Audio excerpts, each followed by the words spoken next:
जय हिंद। दोस्तों, आज हम बात करेंगे यूजीसी नेट के फर्स्ट पेपर और अदर कंपटीशन के फर्स्ट पेपर पे। तो आज जो सबसे महत्वपूर्ण बातें होती है उनको ध्यान में जरूर रखिएगा कि जैसे यूजीसी नेट के जो सिलेबस है उसमें 3-4 टॉपिक जो सबसे महत्वपूर्ण है वो टॉपिक आपको केवीएस में भी पूछा जाता है, वो टॉपिक नवोदय में भी पूछा जाता है, वो टॉपिक डीएसएसबी में भी पूछा जाता है। तो उन टॉपिकों पे हमें पैनी निगाह रखनी है दोस्तों। जैसे कि रीजनिंग का सेक्शन है, रीजनिंग हर एग्जाम में पूछा जाता है, चाहे आप नेट में जाइए, केवीएस में जाइए, नवोदय में जाइए, डीएसएसबी में जाइए, सब में जाइए। तो रीजनिंग के टेक्निक को सीखना बहुत जरूरी है। इसी तरह से कंप्यूटर, अगर मैं कंप्यूटर की बात करूं तो कंप्यूटर भी जो है हर एग्जाम में पूछा जाता है, चाहे कोई एग्जाम हो, खास करके केवीएस का पेपर दे रहे हैं, नवोदय का पेपर दे रहे हैं, या फिर आप नेट का पेपर दे रहे हैं, यहां भी कंप्यूटर का या DSSB का पेपर दे रहे हैं, तो यहां भी जो है आपको कंप्यूटर के सवाल पूछे जाते हैं। इसलिए कंप्यूटर के अंडरस्टैंडिंग होना, कंप्यूटर के समझ होना बहुत जरूरी है और इस पे जरूर ध्यान दीजिएगा। तीसरा सेक्शन जो कॉमन होता है वो होता है एनवायरनमेंट। एनवायरनमेंट के जो सवाल होते हैं ना दोस्तों, नेट में भी 5 सवाल पूछे जाते हैं, अगर आप केवीएस जाओगे वहां भी पूछे जाएगा, एनवीएस मतलब इन सारे चीजों में एनवायरनमेंट के भी सवाल पूछे जाते हैं। तो आखिर एनवायरनमेंट को पढ़ा कैसे जाए, समझा कैसे जाए, इन सबको ध्यान में रखना बहुत जरूरी है दोस्तों। मेरा जो मानना है कि हम अपने पैर में कुल्हाड़ी खुद मारते हैं। अगर हम असफल हो रहे हैं तो उसके लिए हम जिम्मेदार हैं, क्योंकि हम अपनी कमियों को पहचान नहीं पाते हैं। आखिर हमारे अंदर कमियां क्या है। बार बार प्रथम पत्र में अगर कोई भी पेपर आप दे रहे हैं, यूजीसी नेट का पेपर दे रहे हैं, 15-20 सही करते हैं, अधिक से अधिक 21-22 सही हो जाता है, उससे ज्यादा सही ही नहीं होता है। चाहे नवोदय जाइए, हम अपने सब्जेक्ट में तो अच्छा स्कोर कर लेते हैं, लेकिन जो फर्स्ट पेपर का सेक्शन है जिसमें जीके पूछा जाता है, इन सारे सेक्शन में अच्छे स्कोर नहीं कर पाते। क्यों नहीं कर पाते हैं, आज उसी की चर्चा करें। इनके पीछे दोस्तों सबसे बड़ा रीजन जो है, हम समझ के नहीं पढ़ते हैं। हम करते क्या है, तो मार्केट में जितनी भी बुक है, 1-2 बुक हम खरीद लेते हैं, चाहे कोई भी बुक है, और उस बुक के आधार पे हम उसे 1-2 बार बना जाते हैं और 1-2 बार पढ़ जाते हैं और सोचते हैं कि हमें अच्छे स्कोर आ जाए और हम एग्जाम को पास कर जाए। लेकिन ऐसा होता नहीं है। मार्केट की बुक की मैं बात करूं तो कोई ऐसा बुक नहीं है जिससे 20% से ज्यादा सवाल आ जाए, 30% भी नहीं आता है। आपके पास तो 1-2 मार्केट की बुक होगा, मेरे पास तो सारे बुक रहता है। मैं हर बुक के अच्छाई और कमियों को देखता हूं। तो कोई भी बुक मुझे विशेष अच्छा नहीं लगता है, क्योंकि हर बुक में ऊपर ऊपर बता दिया जाता है। आज जो एग्जाम हो रहे हैं, चाहे कोई भी एग्जाम हो, चाहे नेट का हो, चाहे केवीएस का एग्जाम हो, आज एग्जाम बड़े डेप्थ लेवल के हो रहे हैं। आज एग्जाम में वही बच्चे पास कर रहे हैं जिसका अंडरस्टैंडिंग आईएएस लेवल का है, जिसका अंडरस्टैंडिंग पीसीएस लेवल का है, जो कंटिन्यू एक एक चीजों को समझ के पढ़ रहे हैं, चाहे जीके हो, चाहे रीजनिंग हो, चाहे मैथ हो, हर चीज को वो समझ के पढ़ते हैं, अंडरस्टैंडिंग डेवलप्ड करके पढ़ते हैं। फिर धीरे धीरे उनमें जीके सेक्शन में इंप्रूवमेंट आता है और एक दिन ऐसा आता है कि वो अच्छे स्कोर करके आ जाते हैं, फिर उनका रिजल्ट हो जाता है। तो जब तक आप अंडरस्टैंडिंग डेवलप नहीं करेंगे, जब तक आप चीजों को समझ के नहीं पढ़ेंगे, तब तक हम रिजल्ट की कल्पना नहीं कर सकते हैं। अभी हमने जीके में एनवायरनमेंट शुरू किया है। आप सब एक फ्री क्लास लेकर देखो। एनवायरनमेंट अगर आप नेट के फर्स्ट पेपर दे रहे हो तो भी, अगर आप केवीएस का पेपर दे रहे हो तो भी, अगर आप डीएसएसबी का पेपर दे रहे हो, अगर आप यूपी का पेपर दे रहे हो, बिहार का पेपर दे रहे हो, तो जीके के एनवायरनमेंट का 1 वीक का क्लास लेकर देखो। फिर आपके अंदर ये बात लगेगी, हम में कमियां कहां हैं। हम क्यों अपने आप को बेस्ट करते रहते हैं लेकिन हमें आता बहुत कुछ नहीं है। तो जब आप क्लास लेंगे, क्लास का कोई फी नहीं है, सीधे व्हाट्सएप नंबर पे जाना है, मैसेज, नाम और एड्रेस कर देना है। लेकिन वही बच्चे मैसेज फ्री क्लास के लिए करें जो सिंसियर पढ़ने वाले हो। मैं देखता हूं कि बहुत सारे बच्चे ऐसे होते हैं जो मैसेज तो कर देते हैं लेकिन क्लास नहीं लेते हैं।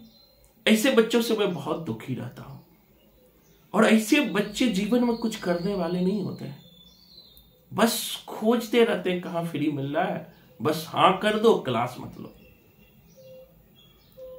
ऐसे बच्चे बार बार असफल होते हैं और इस असफलता के लिए वो दोष जो है अपने समाज को देते हैं, अपने परिवार को देते हैं, और सबसे बड़ा दोष देते हैं कि हम तो गरीब हैं, हमारे पास पैसे नहीं है, इसीलिए हम पढ़ नहीं पा रहे हैं। ये सबसे बड़ा दोष है। दोस्तों, पढ़ने वाले को कभी पैसे आड़े नहीं आते। हार्ड वर्क करने वाले कोई ना कोई रास्ता निकाल लेता है। मैंने बहुत ऐसे लोगों को देखा है जो रिक्शा चलाने वाला का बेटा था, वो आईएएस बन गया, आईपीएस बन गया, आईएफएस बन गया, डॉक्टर बन गया, इंजीनियर बन गया, झाड़ू पोछा वाले के बच्चे। लेकिन आप तो उनसे अच्छे हो, फिर आप क्यों नहीं कभी अपने अंदर झांकना? हम क्यों नहीं कर पा रहे हैं? हमारा रिजल्ट क्यों नहीं हो रहा है? क्योंकि आप सब अपनी कमियों को नहीं देखना चाहते हो, ना ही सीखना चाहते हो। बहुत सारे बच्चे हमें कहते हैं कि सर पैसे लेके पढ़ाते हो, और मैं ये कहता हूं कि जब मैं फ्री क्लास देता हूं तब भी तो बच्चे क्लास नहीं लेते। अभी मैं फ्री क्लास दे रहा हूं, केवीएस का क्लास दे रहा हूं, फर्स्ट पेपर में कहा 8 क्लास फ्री लो, फिर भी बच्चे क्लास नहीं ले रहे।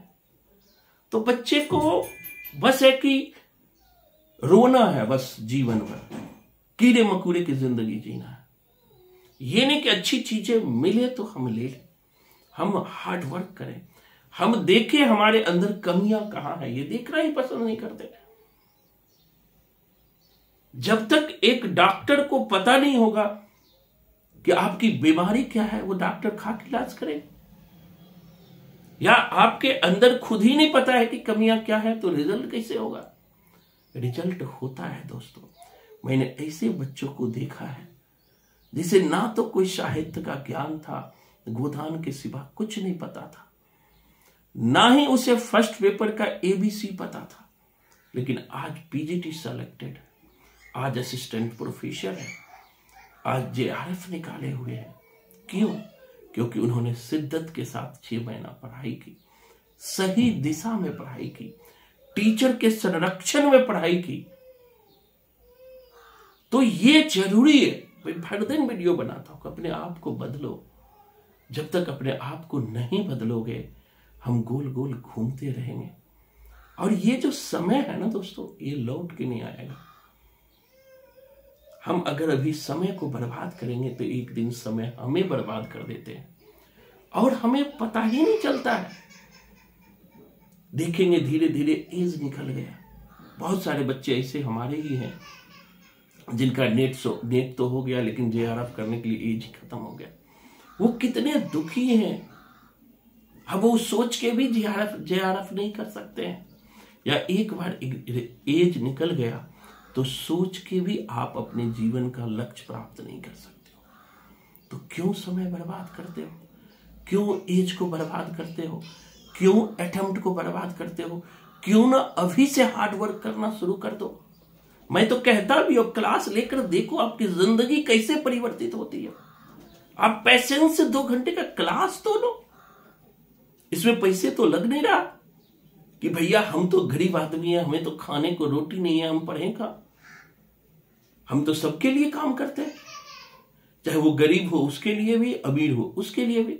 मैं किसी को मना नहीं करता हूं कि आप क्लास मत लो, ना पढ़ो, लेकिन हाँ, उसके लिए डेडिकेशन चाहिए होता है। आपने देखा होगा, कभी कुआं प्यासे के पास नहीं जाता है, बल्कि प्यासे को कुआं के पास आना पड़ता है। तो हमें जीवन में सोचना है कि हम प्यासे हैं, हमें अपने लक्ष्य को पाना है, तो हमें अच्छे टीचर तक जाना होगा। ये मेंटलिटी बदलिए कि खुद ही बेस्ट बन जाएंगे। खुद बेस्ट बनने में टाइम लगता है, लेकिन जो आपके सामने दोस्तों टीचर होता है, वो बहुत एक्सपीरियंस्ड होता है, 8-10 साल से पढ़ा रहा होता है। कोई भी टीचर हो तो उनका अपना एक्सपीरियंस होता है। मैं भी खुद आईएएस की तैयारी करता था, मैं भी अच्छे अच्छे टीचरों की खोज में रहता था। अगर अच्छे टीचर मिल जाए तो कुछ भी हो जाए उस टीचर के पास जरूर पढ़ते थे। और वही टीचर का आशीर्वाद है कि आज मैं खुद 3 सब्जेक्ट में जेआरएफ हूं। कितने बार केवीएस निकाला, नवोदय निकाला, डीएसएसबी, हर एग्जाम को हमने पास किया। तो ये पास करने का एक ही रणनीति है, अपने आप को बेस्ट बनाना, अपनी कमियों को दूर करना और कंटिन्यू उस कमी पे काम करना। तभी हम जीवन में सफल हो सकते हैं। और जब तक ये काम नहीं करेंगे, कभी 2 नंबर से रिजल्ट रुकेगा, कभी 4 नंबर से रिजल्ट रुकेगा, कभी कहेंगे पॉइंट से रिजल्ट। क्यों रुकता है पॉइंट से? हमारा जेआरएफ तो नहीं रुका है पॉइंट से। हमने तो 66% गया था हिंदी का जेआरएफ, हमने 74% लाया था। 8-10% ऊपर ले आओ। हिस्ट्री में ले आया इतना, बुद्धिज्म में गया था 70%, हमने 76% स्कोर लाया था। हम बैरियर पे रुकते नहीं है, हम ऐसा मेहनत कर देते हैं कि हमें कोई रोक ही ना पाए। वो आपको भी करना पड़ेगा।